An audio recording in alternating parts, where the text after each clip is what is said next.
I've got a review for you today, and it's this Simply Cook spice box. So it's a box of recipes and spices, and with it you can make 4 meals. So I've been making them all week and I'm going to show you it today. This is the box. It's a nice handy size. It fits through the post box, so if you're not in, it's great for you. So inside, the first thing you get is a message from the founder, and it's a little bit about why he started Simply Cook and what the company is about. The box comes with 4 recipe cards and all the instructions to make it, and the thing I particularly like is this little fold out bit at the end, and it tells you what you're going to need to buy to go with the recipe. And these are the 4 meals worth of spices. So today I'm going to be making this one. It's quite a nice box, it's quite sturdy. And in this box I've got the chicken stock. This one is a Thai garnish, and I've got a laksa paste. I've never made this dish before, so already that's a new recipe I've never tried. So these are all the ingredients that you need to make the recipes. There's a couple of things missing, but they're things that I already have in the store cupboard. But this is what I needed to make the recipes. And all of the ingredients that I've bought, that came to £28.71. Now the box with all the spices in, it's usually £10. I had a voucher to get it for £5, so that gives you an idea of the pricing. It would be around £40 for these 4 meals. I think that's kind of on the expensive side. But it does say it's going to be restaurant quality food, and that I'll be able to make it in 20 minutes. So, you know, compared to going out or getting a takeaway, it's not as expensive as that. For tea tonight we're having this Malay Laksa, and I've got all of the ingredients together. I've also got my little spice box. So let's cook.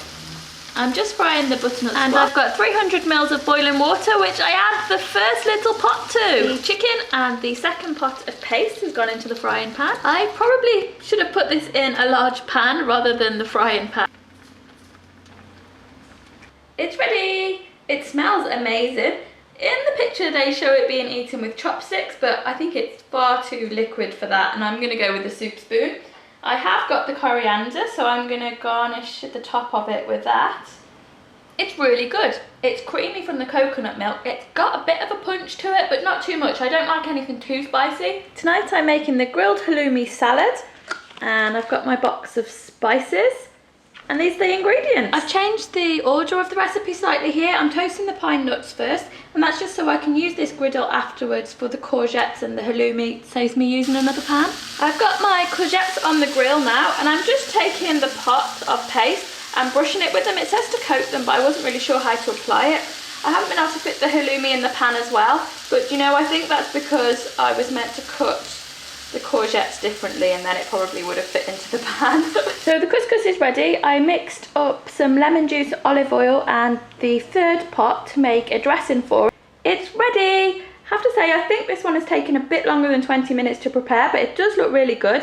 We're going to tuck into it now, and I'll let you know how it is later on. Tonight we're having pork cassoulet, which is a new recipe for me. I saved this one for tonight because it seemed like the simplest one to make, and Trevor and I have both been working today. So I prepped the vegetables this morning with breakfast, and I just put them in the fridge all wrapped up, so now I can just throw them in the pan and be ready to go.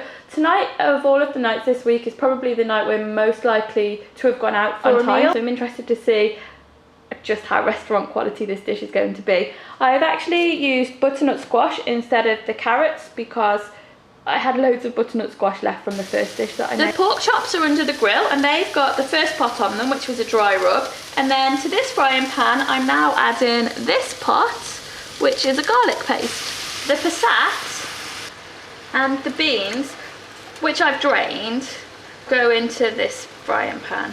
I'm putting the final pot in now, which is a chorizo spice paste. Again, it's really thick and it smells amazing. It's ready.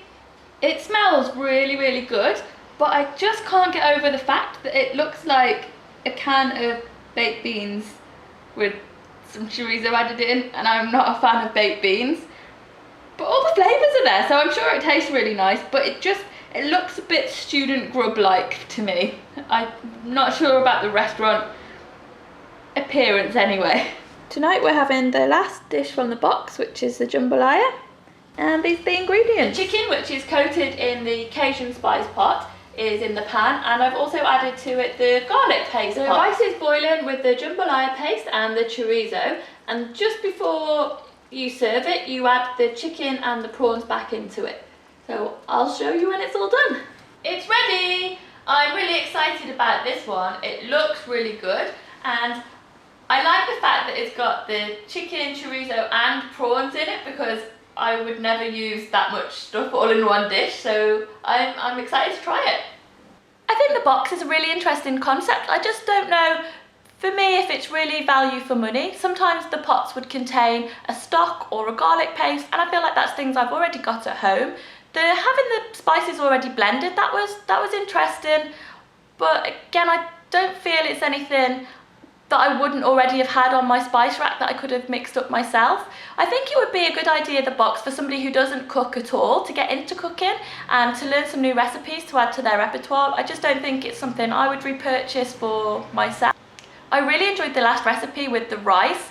It was a little on the salty side, and that was possibly a complaint I had with a couple of the other dishes as well. But that's something that I would make again. But I feel like it's something I could make again without purchasing the box. Like, I do have the spices to mix up those pastes myself. So it was interesting to discover those recipes, but now it doesn't give me an incentive to repurchase the box. I just think, oh well, I can make that with the spices I've already got. If you are interested in trying the boxes, I'll pop the link below for you, and there is a 50% off voucher code as well, so I'll put that down below too, and I'll see you next week with another video, guys. Bye now.